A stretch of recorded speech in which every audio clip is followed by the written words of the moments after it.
Welcome back students to Ask IITians. Now in this chapter Thermodynamics, till now I have told you people all the theoretical stuff that you require for thermodynamics. As in we now have the information about the different kind of processes, different kind of adiabatic and isothermal process. Also we had done a lot about the different kind of laws which were given. So now it's the best time when we should start doing the numericals and the applicative part of thermodynamics. Here in this applicative part, I'll try to tell you something about what do we mean by heat engine, what do we mean by Carnot cycle. I'll also try to discuss how are you going to calculate the pressure volume work and how this pressure volume work is selectively related to the cycling process. Once I'll be having the discussion of all these topics, I'll try to move over to bomb calorimeter. Now this bomb calorimeter is that applicative part which is generally used in labs to carry out the reaction, to find out the heat energy associated with any particular reaction. All these kinds of processes we'll be dealing in today's lecture. So let's start with today's lecture. So okay students, now let us finally begin over to the new topic where we are going to discuss something about heat engines. Now, the very first thing which comes into play is what do we mean by a heat engine? Since I have already discussed the zeroth law, the first, second and the third law of thermodynamics with you people, that means now we can move over to the applications of these three laws. And if I am taking into account the applications of these three laws, let us start from what do we mean by heat engine. Now to say what a heat engine is, I'll simply define. Suppose we generally say that you have a body at let's say temperature T1, you have another body at let's say temperature T2, and I simply say that the temperature T1 is greater than the temperature T2. So we know that if the two bodies are brought into close contact with each other, the heat will flow from the body of high temperature to the body of low temperature. That means the heat flows from temperature T1 to temperature T2. But suppose if I say I want the heat to flow from a body of low temperature to the body of high temperature, then what? Like we generally say, if the heat is flowing from a body of high temperature to the body of low temperature, the flow is quite spontaneous. The process will happen on its own. But suppose if I say the heat has to flow from a body of low temperature to a body of high temperature, that means you are doing something which is against the natural flow of heat. So therefore you need something so that this work can be done where the heat will flow from the body at low temperature to the body at high temperature. So if this happens, so whatever requirements you have can be started in the terms of heat engine. So we say that in case of heat engine, you have a reservoir which we call it as a hot reservoir, that means a body at high temperature. Also you have another reservoir which we generally call as cold reservoir, which means a body at low temperature. And what we want is, we want that the heat should flow from the body of low temperature to a body of high temperature. So here we have energy intake. So we simply say that all real heat engines lose some heat to the environment. Now we'll be studying what do we mean by heat engine. This is just a theoretical diagram which is going to represent something about heat engines. So in the further upcoming slides, I'll be telling you more details of heat engine. Before we start studying what do we actually mean by heat engine and what is the process of heat engine, let me define what do we mean by the term specific heat. So we know that, like if for example I have a container in which I have taken let's say water at some let's say T Kelvin. Now this we have already discussed earlier also. Suppose if you want to increase the temperature of this given water by let's say delta T Kelvin, that means now the final temperature you want to be T initial, which is Ti over here plus delta T.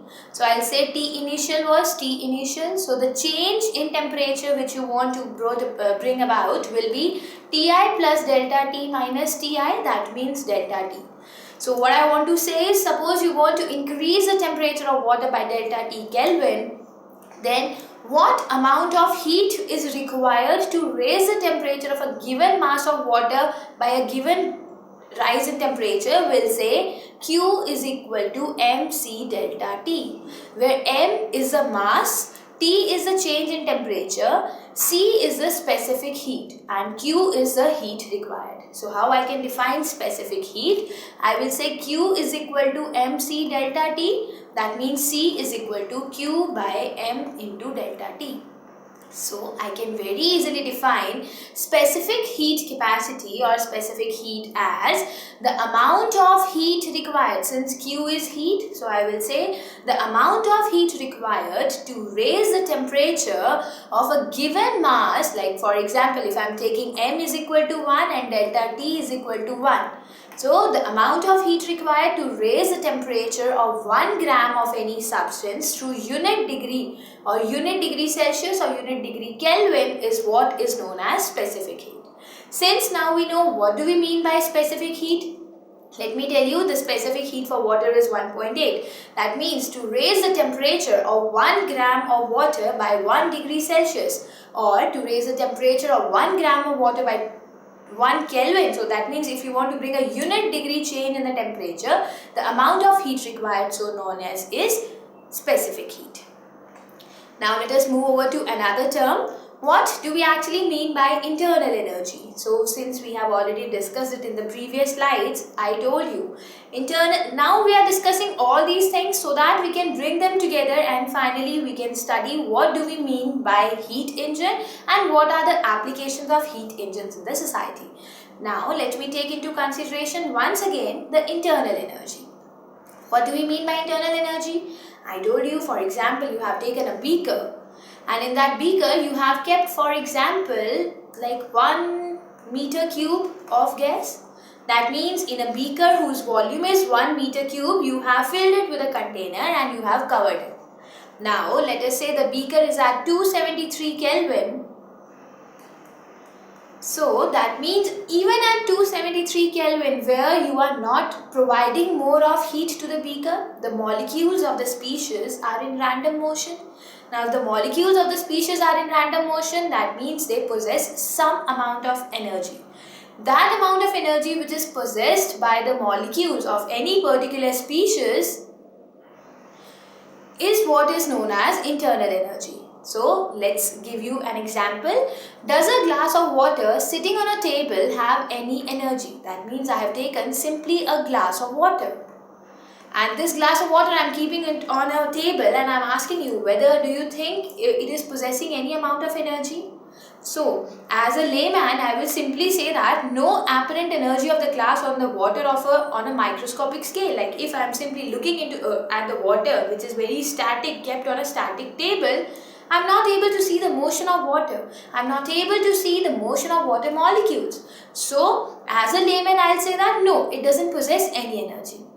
But if I ask you to go into the microscopic details, you can see that all the molecules of the water, if I exaggerate them over here, all the molecules of water are in continuous motion.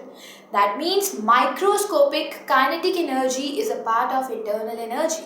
So that means if you are looking on the microscopic level, all the molecules you can see are moving. That means they possess kinetic energy. So molecular attractive forces are also associated with the potential energy. That means even a glass of water which is quite static, which is quite stationary, which is not at all moving, it also possesses some internal energy, which can be further divided into kinetic energy plus potential energy. Now what do we actually mean by kinetic energy? Since the molecules are in random motion, means they will have some kinetic energy associated with them. Moreover, since one molecule is being interactive with the other molecules, that means these molecules possess some potential energy. So the sum of kinetic energy and potential energy possessed by all the molecules at a particular temperature is what is known as internal energy. Now having discussed this thing, let us come over once again to what do we mean by heat engines. Since I told you in heat engine we have two reservoirs, one is at lower temperature and the another is at higher temperature. So what I'll say is I want a cyclic process to be done. Let me say I'll be starting from step 1 or I'll be starting from state 1. I'll go to state 2 I'll go to state 3, finally I'll go to state 4, and after state 4 I need to come back to state 1. That means I will be covering a cyclic path for the entire process. Now let us suppose if I am trying to tell you what are the pressure volume diagram here. Let me take into consideration. See, at this point I am plotting a pressure volume curve, and suppose I have taken a container. Let us first concentrate over this slide and then I'll go back to the previous slide and explain the stuff. Suppose if I have taken this piston arrangement, that means now there was some gas which was filled inside the piston. That means at any particular temperature T, and let's say at any time T is equal to 0 seconds, we'll simply say that the pressure of the gas is say P1 and the volume occupied by the gas is say V1. That means the gas is found to be at a state where pressure is P1, volume is V1 and temperature is T1. And hence I am representing this state over here, like at point number 1. Let's say we have pressure P1, volume V1 and let's say temperature is T1. So this is the state number 1 which I had discussed with you. Now what I am trying to do is, I am trying to increase the value of pressure but keeping it at the same volume. Now if the volume is kept constant and I am just increasing the value of pressure, so at point number 2 I will say that pressure is say P2, volume is V1 and let's say temperature is T. So if this is pressure volume curve, let us ignore the temperature for a while and let's simply talk in the terms of pressure and volume. Now I said that I am trying to increase the volume of the gas. That means I am trying to expand the gas. If the gas is being expanded, that means the pressure will be decreasing, say P3, volume will be V2. So this earlier was volume V1, finally you change the volume to V2.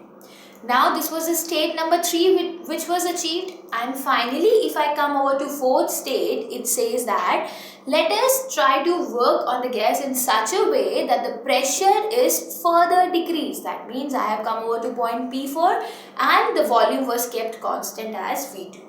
And finally I asked this gas to go back to the initial state where we have started, where the pressure was P1 and the volume was V1. So I am basically trying to carry out a cyclic process. Now in that cyclic process, I was at state 1 where the pressure was P1, volume was V1. I tried to increase the pressure of the gas, so I reached to pressure P2, volume again V1. Then finally coming from state number 2 to state number 3, I moved out to the point where the pressure is decreased P3 as well as the volume is decreased, say V2. And finally I go over to state number 4 where the pressure is P4, volume is V2, and I ask the gas to come back to the initial state. So whenever you are trying to carry out such a process, like you will say, in order for the gas to move from pressure P1 V1 to a situation where pressure is P2 and volume is V1, you need to add heat to the system. That means in order for the process, this left hand side process to take place, that means for the gas to go from state number 1 to state number 2, you need to add heat to the system. So in this process 1 to 2, you can say that the heat is added to the system. Now if the gas is expanding, so if the gas was at volume V1 and now you have the gas at volume V2, and we know that V2 is greater than V1, so we can say the gas is expanding. Now if the gas is expanding, in that process the work will be done by the gas. So I can say on moving from state 2 to state 3, the work is done by the gas.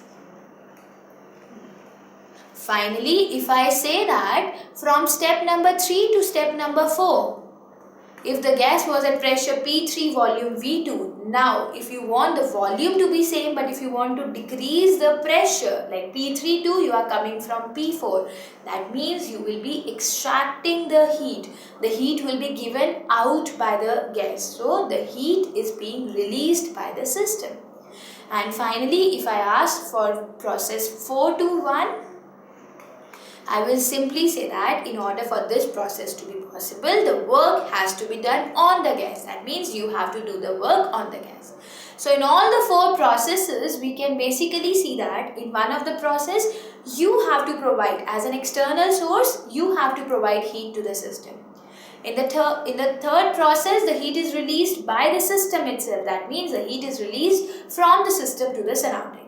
In step number 2, the work is done by the gas because the gas is expanding, and in the fourth process, you have to do as an external agency, work has to be done by the external energy on the system. So these are the various pressure volume diagram that we have made, and in this kind of cyclic process, this is what heat engine is called. So whatever we discussed about heat engine, that was nothing but a kind of conceptual stuff for the pressure volume diagrams. Now, since this much is clear to us, let us come over to the sign conventions which we generally use in thermodynamics. I remember in the previous discussion also we had the kind of similar discussion. So now since we are done with almost the complete chapter, let us finally wind everything up. So we simply say that if the work is done by the surrounding on the system, that means if external agency is doing the work on the system, the work done will be positive. Whereas if the work is done by the system, for example, if you have a gaseous system and the gaseous system is itself doing the work will be negative. So when surrounding is doing the work on the system, W will be positive. When system will be doing work on the surrounding, W will be negative. Similarly, if heat is given to the system, then the heat will be positive, like heat given to the system by the surrounding will be positive, and heat given by the system to the surrounding will be negative. So this is what has been represented in the above diagram. Now, since we have done whatever we mean by heat engines, let us come over to the practical applications of heat engine. So coming over to the point here, we are going to discuss something about absorption refrigerating system. So we all see the refrigerators in our homes. Now what actually do these refrigerators do? This is what we are going to study here. Now you know that if you have a refrigerator and if you open the door of the refrigerator, we simply think that if it is very hot outside, you need to open the door and the surroundings will become cool. But practically we all know that this is not possible. Like on the other hand, the rooms become quite hot once you open the door of the refrigerator for a long period of time. So how does this take place is, for example, you have the refrigerator which is at say lower temperature T1. Now if I consider the surrounding, the room in which the refrigerator is kept is at a temperature T2 which is higher temperature. And we also know that there is a gas which is filled inside the refrigerator which is known as the refrigerating gas.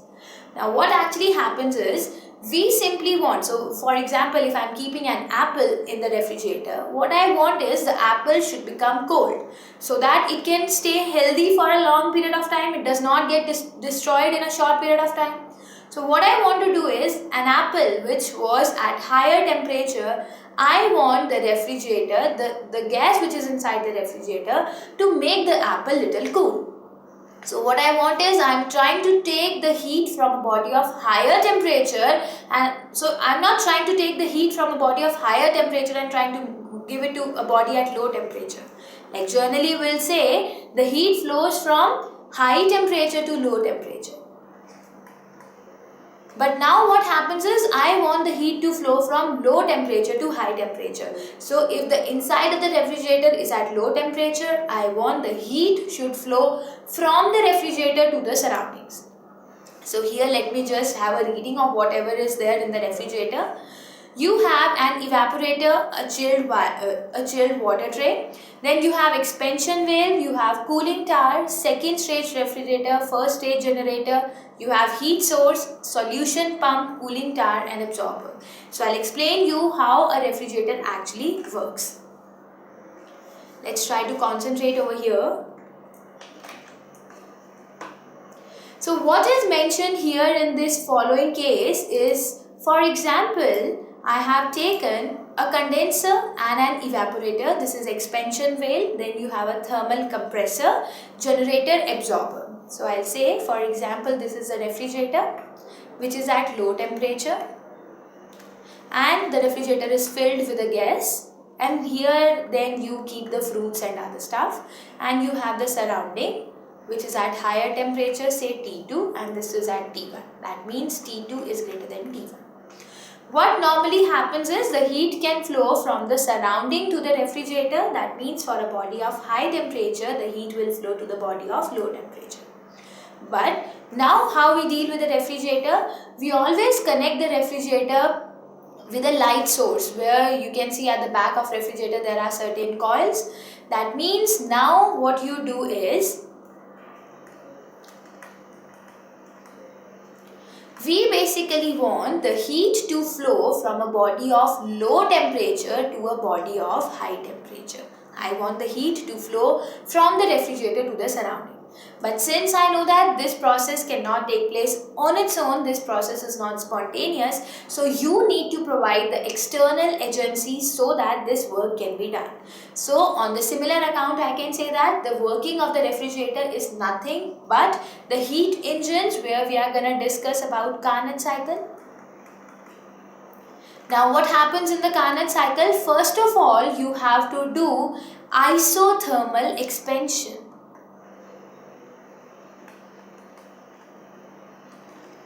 Then you have to do adiabatic expansion. Then you need to do isothermal compression. And finally we need to do adiabatic compression. So what I'll say is that whatever the 4 steps I have told you in the above diagram here, the same kind of thing takes place in the case of refrigerator. First of all, if you want the gas inside the refrigerator to expand isothermally, that means keeping the temperature constant, you want the expansion of the gas. You want it to move from a volume V1 to V2. Then the gas inside the refrigerator is made to expand adiabatically. After its expansion in the terms of adiabatic process, the gas is allowed to compress isothermally, and finally it is allowed to compress adiabatically. Now following these 4 steps, which are what are known as the steps of Carnot cycle or the steps of Carnot engine, you can actually make it possible to transfer the heat from a body of low temperature to a body of high temperature. Now since we have done a lot about the Carnot cycle and the adiabatic processes also, let us now come over to bomb calorimeter. Now for example, if you have carried out any particular reaction in a lab, so you want to find out what is the amount of heat associated with that particular reaction, this we are going to measure in the terms of bomb calorimeter. So calorie is nothing but heat, and meter is used for the measurement. So I can say that the measurement of heat or all the heat experiments, the measurement experiments which are carried out in lab are basically done with the help of bomb calorimeter. So what you have is, for example, you have taken a container, a kind of isolated container, so that everything which is inside the container remains constant and it is not affected by the external environment. Now you insert a thermometer over here. Now this is another container which is kept inside the same container, and here you are going to put the reactants, whatever reaction you want to carry out. Now there is a steel bomb which is filled with water, and then what we have is a stirrer. The stirrer is basically used to regulate the temperature of the water, and you have wire for ignition. So what we actually do over here is, you carry out a particular reaction inside the container. Suppose the reaction is endothermic, or let me say the reaction can be exothermic. So let us consider exothermic reaction. Now if the reaction is exothermic, we can very easily say that some amount of heat will be released while the reaction will be carried out. So before the reaction is carried out, you measure the temperature of this water. You found it out, for example, to be T1 Kelvin. Then you inserted the reactants and you try to do the reaction. So if the reaction is being done, since I told you that this is exothermic reaction, that means some amount of heat will be released. Now if the amount of heat so released has to go somewhere, so where will that heat be going? This heat will actually go to this water as well as this calorimeter. Now there is a stirrer. Now this stirrer is basically used to regulate the heat which is entering into the water so that the complete water could have a constant temperature. So what I say is, earlier before the reaction, suppose the temperature was T1, this was in the initial case. Finally, after the reaction has taken place, let us say that the temperature becomes T2 Kelvin. So this difference in temperature, T2 minus T1 Kelvin, you can note down from the thermometer. Now you know Q is equal to mc delta T. Since you know what is the delta T, what is the change in temperature, here you can put the specific heat capacity of water, how much heat is required to raise the temperature of a given mass. You know what is the mass of water you have taken, so you can calculate what is the amount of heat released. That means the amount of heat so released in any particular reaction can be calculated with the help of this experiment where we are going to discuss about bomb calorimeter. So students, this was all about your chapter thermodynamics. Now let me do 2 more examples so that whatever I have told you, you are very much into the stuff. So the first illustration given to us is, in a refrigerator, the heat flows from hot body to cold body. This is wrong. In its natural direction, again this is nothing but the part A written in a different language, which is wrong again. In a direction opposite to the natural flow, which is a correct thing, because here we know that in the case of refrigerator, the heat flows from a body of low temperature to a body of high temperature. And the D option says first from hot body to cold body and then from cold body to hot body, which is again a wrong option. So the correct option is option number C. So students, as per you have seen that in this discussion today, we had discussed about what are the applications of thermodynamics to practical life, where I have told you something about how a Carnot engine, how a heat cycle, these all are working. Moreover, we also had a discussion about bomb calorimeter, and then we tried to solve certain questions. This was all about the chapter thermodynamics which I wanted to teach you.